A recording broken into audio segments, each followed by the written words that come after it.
그런데 있잖아요. 우리가 알아야 될 것은 사람도 변하고 세상도 변하고 다 환경도 변하고 변하지만 상황도 변하지만 변하지 않는 것이 있다.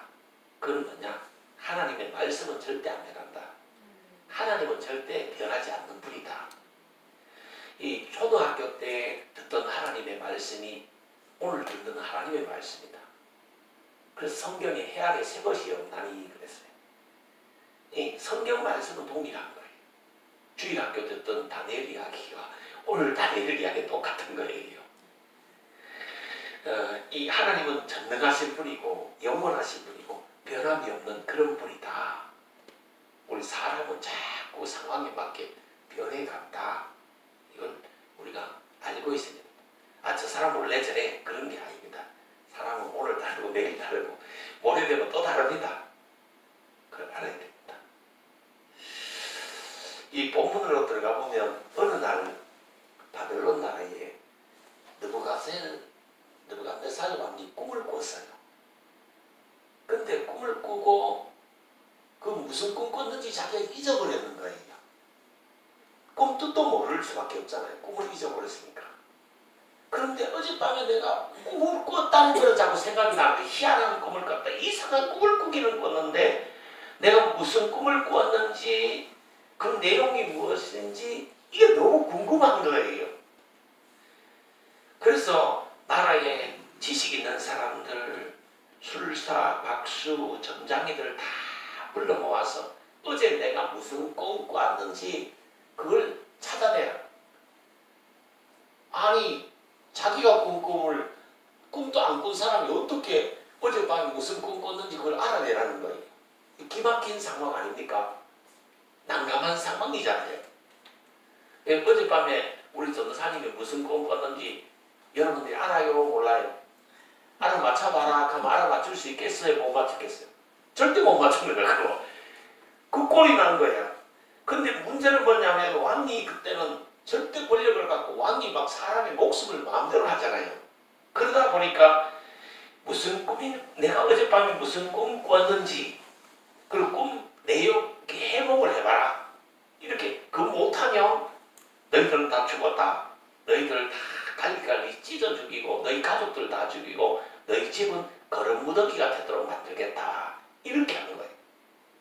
그래서 나라에 지혜 있다고 하던 사람들, 술수, 점장이들, 박수 이런 사람들이 다 난감한 상황에 빠진 거야. 이제 다 죽게 된 거야. 아니 남이 꿈꾼 꿈을 말도 안 해주고 내가 이러이러한 꿈 꿨으니까 이거 해몽해봐라. 이러면 또 이해가 되잖아요. 해몽을 나름대로 할 수 있는데 무슨 꿈을 꿨는지도 모르는데 꿈 해몽을 어떻게 합니까? 이런 난감한 상황, 난처한 상황에 빠진 겁니다. 이때 다니엘이 왕 앞에 서게 됩니다. 왕이요, 시간만 주시면 제가 왕이 꿈도 알아맞추고 꿈 해몽도 해드리겠습니다. 이렇게 합니다. 그래 너가 꿈 해몽 잘한다니까 너가 한번 해봐라. 이렇게 합니다. 그러니까 다니엘이 집에 와서 친구들에게 내가 꿈 해몽해줘야 된다. 꿈 해몽 못하면 나도 죽는다. 너희들이 기도해달라. 이렇게 기도 부탁을 한 거야. 그 다음날 다니엘이 왕 앞에 가서 왕이 꾼 꿈을 그대로 말해줍니다. 그리고 꿈을 해몽해줘요. 그리고 왕이 깜짝 놀라요. 너 어떻게 해서 내가 꾼 꿈을 네가 알았느냐? 어떻게 그렇게 지혜롭게 해몽을 하느냐? 이렇게 물어봤어요. 그때 다니엘이 말하기를 하나님이 나에게 알려주셨습니다. 이렇게 대답한 거예요. 그래서 왕이 너무 기뻐하고 다니엘에게 귀한 선물도 주고 상도 주고 이 다니엘에게 바벨론 나라를 다스릴 수 있는 그런 권한을 준 거예요. 우리도 살다 보면은 어려운 일들을 이 어려운 절대절명의 이 난처한 상황을 만날 수 있습니다. 왕이 어거지로 꿈 알아맞추고 해몽해달라 이렇게 하듯이 그런 난감한 때를 부딪힐 수 있어요. 그때 하나님을 바라보고 하나님을 찾으라는 겁니다. 하나님께서 어려움, 난감함, 화 이런 것을 변화시켜서 복이 되게 만들어주시는 그런 하나님입니다. 하나님은 모든 상황, 모든 일들로 통해서 협력하여 선을 이루어 가십니다. 예수 믿는 우리들을 항상 좋게 만들어주시고 복되게 만들어주시는 하나님이십니다. 이 인간이 볼 때 이래가 되느냐 막 시험 들고 이러는데 시험들은 그것을 통해서 하나님은 좋게 만드시고 복되게 만들어 주실 수 있는 그런 하나님이시다 하는 겁니다. 성경에 보면 그런 경우가 엄청 많습니다. 쉽게 찾아보면 모세를 생각해 보면 모세도 이 난감한 상황이 있었잖아요. 이 이스라엘 백성들을 출애굽시켜서 가나안으로 향해 왔지만 얼마 가지 못해서 홍해 앞바다를 만나게 되지 않습니까? 그때 어떡합니까? 모세는 하나님을 바라봅니다. 이스라엘 백성들이 하나님의 약속을 따랐고 모세를 따랐고 믿음으로 약속의 땅을 향해서 나갔지만 얼마 못 갔어서 홍해가 앞을 가로막았습니다. 아니 뒤로 돌아갈 수도 없는 것이 뒤에는 애국 군대가 무장하고 죽이려고 쫓아오고 있었습니다. 그때 백성들은 어떻게 했습니까? 불평했습니다. 원망했습니다. 모세 니 탓이나 다시 우리가 애국으로 돌아갔으면 좋았을 것을 왜 우리가 여기서 죽도록 만들었냐 이렇게 원망을 했습니다. 이 난감한 절망의 상황에서 모세는 뭐 했습니까? 하나님을 향해서 기도했습니다. 하나님을 바라보았습니다. 그러니까 하나님이 응답을 주셨는데 그냥 앞으로 홍해를 향해서 전진하라는 것이었습니다. 마른 땅같이 건너가게 해주시리라 하는 약속의 말씀을 주셨습니다. 애국 군대를 수장시켜서 다시는 너희가 애국 군대를 보지 못하게 하리라 이렇게 약속을 주신 거예요. 모세는 그 말씀 믿고 그대로 그냥 이스라엘 백성들을 이끌고 홍해를 건널 수 있었습니다. 이 큰 근심, 큰 문제가 산같이 쌓일 때, 태산 같은 문제가 있을 때, 그 태산 같은 이 문제, 위험들, 이런 것이 우리 인생에 충분히 있을 수 있습니다. 그때 절망적인 상황에 부딪힐 그때에 바로 하나님을 바라보고 하나님을 의지하라 하는 것입니다. 살다 보면 난관하고 난감한 상황이 있잖아요. 내가 시험질 그런 상황이 있잖아요. 그런 일들이 있잖아요. 그런 것이 있을 때에 이 낙심하거나 절망하고 시험 들지 말고 하나님을 바라보라. 하나님을 의지하라 하는 것이 그러면 하나님이 길을 열어주시고 하나님이 피할 길을 열어주시고 하나님이 생명의 길을 주시고 하나님이 기쁨의 길을 주시고 하나님이 친히 인도해 주시는 것입니다. 성경에 보면 그런 경우가 대부분입니다. 성경에 다니엘의 친구가 누굽니까? 사드락, 메삭, 아벳느고입니다. 사드락, 메삭, 아벳느고는 풀무불 속에 들어갔어도 하나님을 바라보았습니다.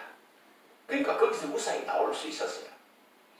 역시 본문의 이 주인공이었던 느부갓네살 왕하고 같은 이야기입니다. 느부갓네살 당시에 느부갓네살 왕이 큰 금신상을 세웠어요. 자기 모양을 닮은 금신상을 세워놓고 모든 백성들에게 이 금신상에 절해라, 절하라면 다 죽인다 이렇게 죽이는데 풀무불에 집어넣어가 죽인다 이렇게 말할 거예요. 그래서 모든 백성들이 이 왕이 명령하니까 무릎을 꿇고 그 금신상에 절을 하고 우상 숭배를 했어요. 왕 자신이 신의 신격고 한 거죠. 그러나 사드락, 메삭, 아벳느고는 절하지 않았어요. 그러니까 왕이 너무 화난 거예요. 어찌 너희들은 내 금신상에 절하지 않았느냐. 이렇게 하니까 사드락, 메삭, 아벳느고가 아니 하나님 신은 하나님 한 분밖에는 없습니다. 우리는 하나님만 섬깁니다. 이거는 우상입니다. 왕을 숭배하는 거 신격화한 겁니다. 우리는 우상은 못 섬깁니다. 우리는 하나님만 섬깁니다. 하나님께만 경배하고 하나님께만 무릎을 꿇습니다. 이렇게 한 거예요. 왕이 너무 화나가 풀무불에 집어넣어 버렸어요. 그러나 풀무불에 던져졌지만은 하나님이 보호해 주시고 그 풀무불 속에서 그들을 묶고 있던 이 밧줄은 탔지만 그들은 머리카락 하나 타지 않고 다시금 건짐을 받게 된 겁니다. 하나님이 보호해 주시는 거예요. 이 믿음을 지키느냐 하나님을 반역하느냐 기로에 직면했을 때 살아계신 하나님을 바라봐라. 하나님을 의지하라. 이 말입니다.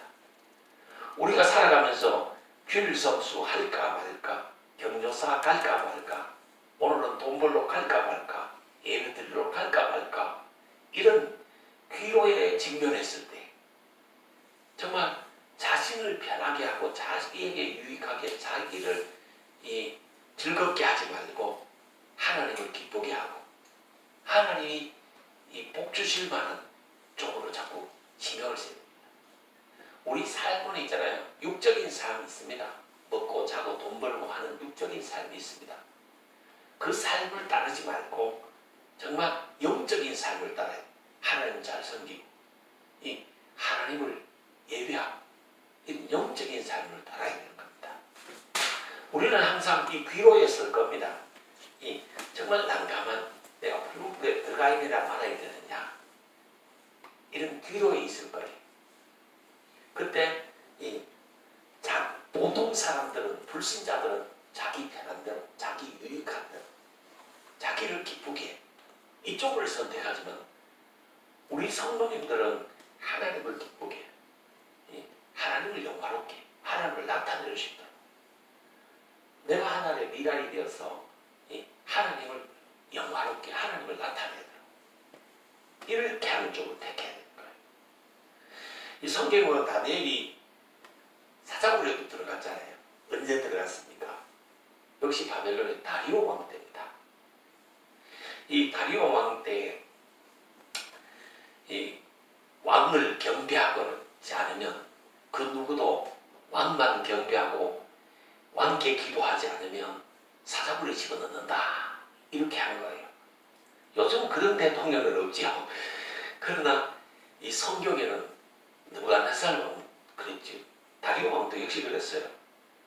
자기에게 기도하고 자기만 예배해라. 자기만 경배해라. 안 그러면 다 풀목불에 집어넣고 사자굴에 집어넣는다. 이렇게 합니다. 다니엘이 이 법령을 알고도 하루에 3번씩 창문을 열어놓고 기도를 한 겁니다. 하나님께 기도를 한 거예요. 그래서 법령을 어긴 이후로 사자굴에 던짐을 받습니다. 그러나 하나님이 사자들의 입을 봉해서 이 다음날 아침에 다시 사자굴에서 나오게 되어요. 보통 사람들은 사자굴에 들어가면 사자들이 확 달라들어서 다 뜯어먹어버린 거예요. 그러나 이 하나님이 사자들이 입을 봉해서 이 다니엘은 사자굴을 속에서도 다시 나왔어요. 그러니까 왕이 너무 기뻐하면서 다니엘이 섬기는 하나님이 진짜 하나님이다. 다니엘이 섬기는 하나님이 진짜 하나님이고 다니엘 네가 진짜 참 충신이다 하면서 인정해주고 이렇게 했어요. 우리가 어떤 환경 속에서도 하나님 배반하지 말아라. 하나님을 바라보고 하나님을 의지하고 살아라 하는 말씀입니다. 하나님을 믿고 좀 담대하게 사세요. 하나님을 믿고 좀 담대하게 사세요.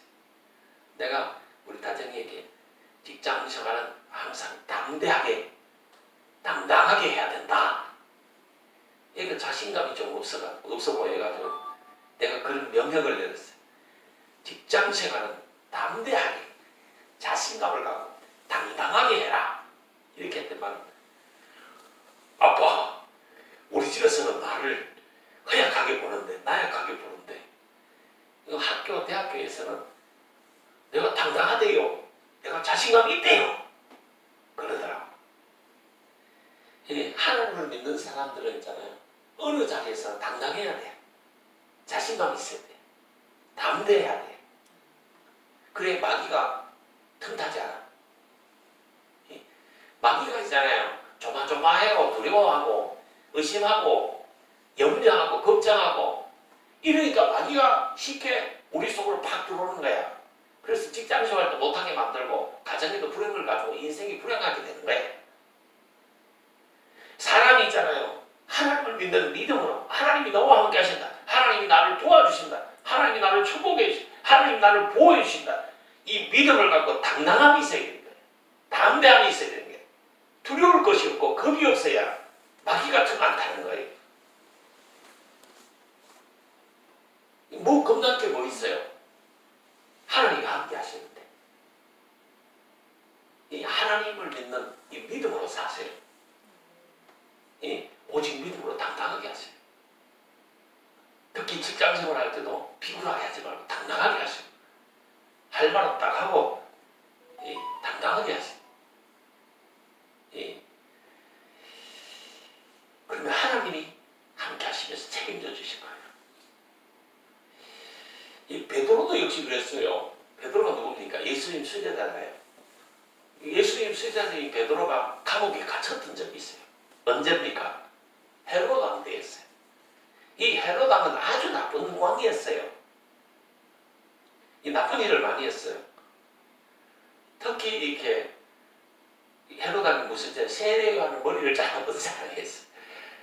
그리고 또 헤롯 왕이 뭐 했어요? 요한의 형제 야고보를 칼로 찔러 죽인 사람이에요. 그러니까 사람들이 막 헤롯 왕이 최고라고 막 왕 앞에 막 박수를 하고 환호를 했어요. 왜? 왕이 하는 짓이 그냥 세례요한 목 잘라가지고 손 안에 담아가지고 뭐 이런 일을 하고 요한 형제 야고보를 칼로 찔러 죽이는 그런 일을 했는데도 군중들이 막 환호하고 우리 왕이 최고다, 우리 왕이 최고다 하면서 막 박수를 친 거예요. 그러니까 왕이 너무 기쁜 거예요. 자기를 환호하니까. 그래서 예수님의 수제자 베드로도 잡아가지고 이거 군중들 앞에서 죽여야 되겠다 이렇게 생각하고 잡아고 옥에 가다 놓고 언제 죽일까 이렇게 생각하고 있었어요. 이 베드로가 감옥에 들어가서 간절히 기도한 거예요. 이 성도들도 베드로를 위해서 간절히 기도한 거예요. 성도들과 베드로가 정말 간절히 기도하는 거예요.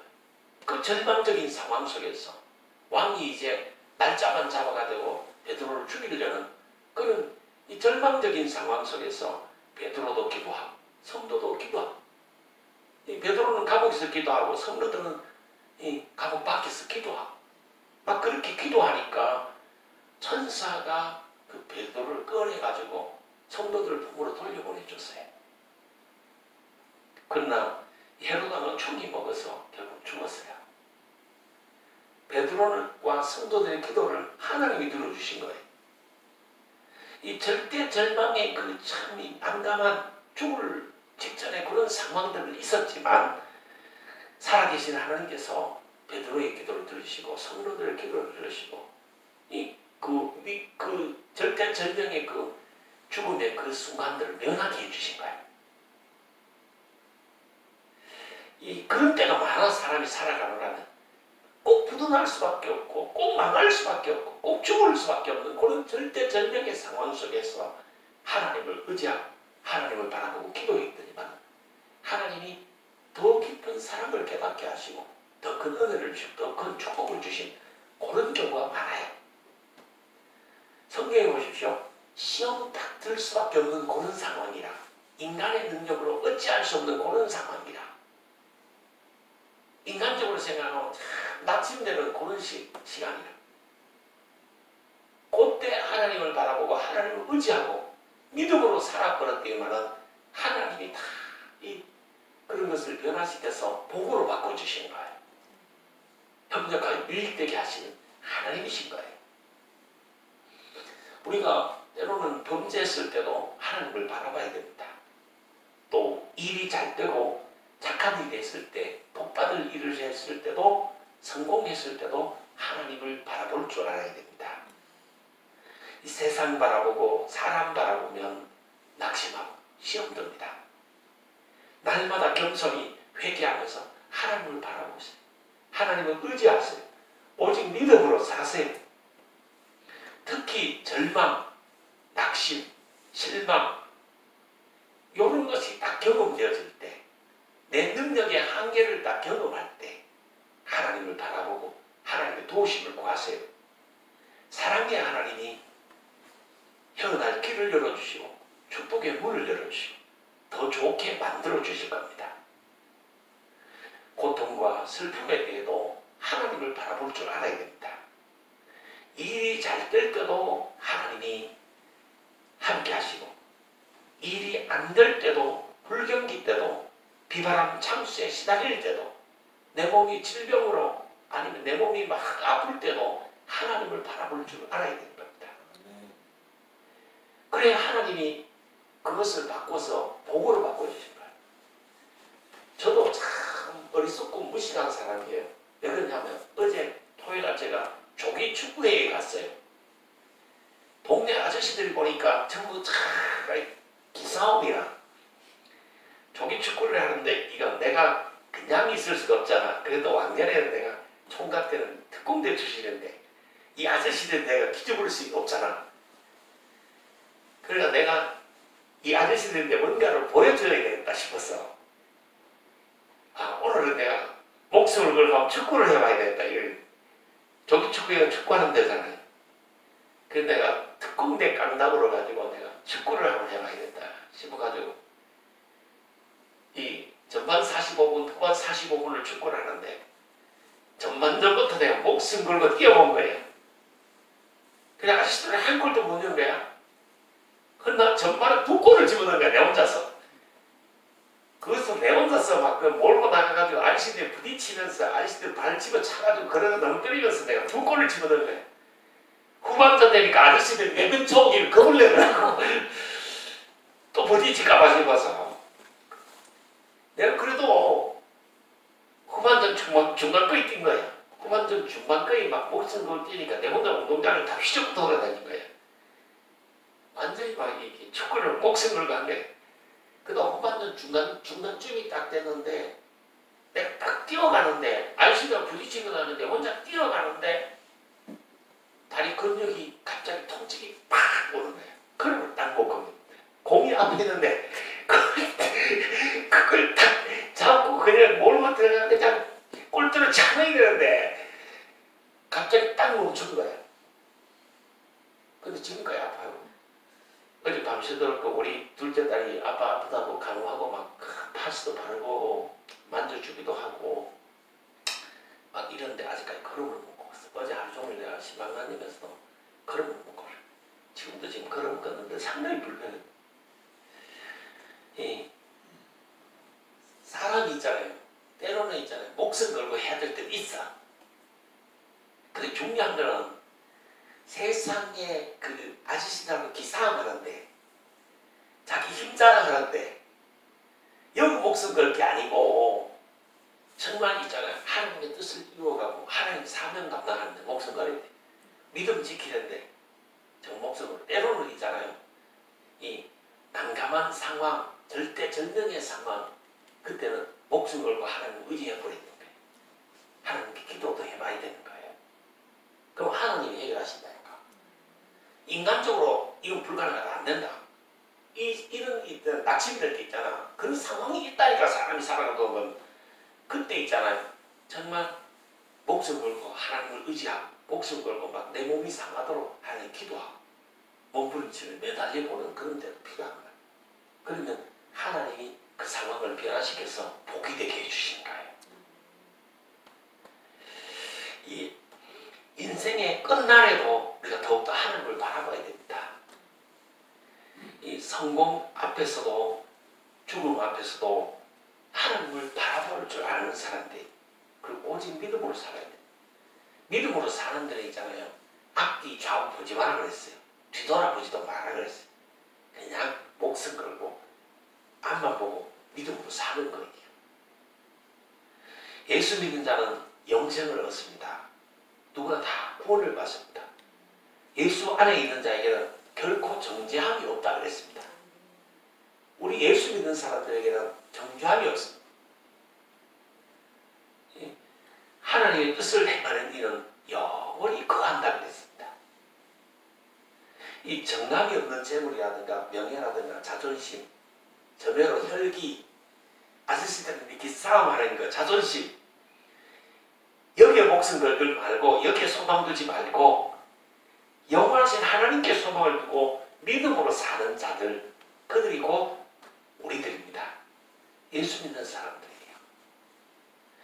모든 날, 모든 상황 속에서 하나님을 믿고 의지하며 살기를 바랍니다. 하나님을 더욱더 바라보시고 오직 더욱더 믿음으로 진력하고 믿음으로 사세요. 그러면 하나님이 모든 상황들을 변화시켜서 복되게 이렇게 변화시켜 주실 줄 믿습니다. 더 큰 은혜를 받고 더 큰 축복을 받는 이 자리에 계신 모든 분들이 되시기를 하나님의 이름으로 축복합니다.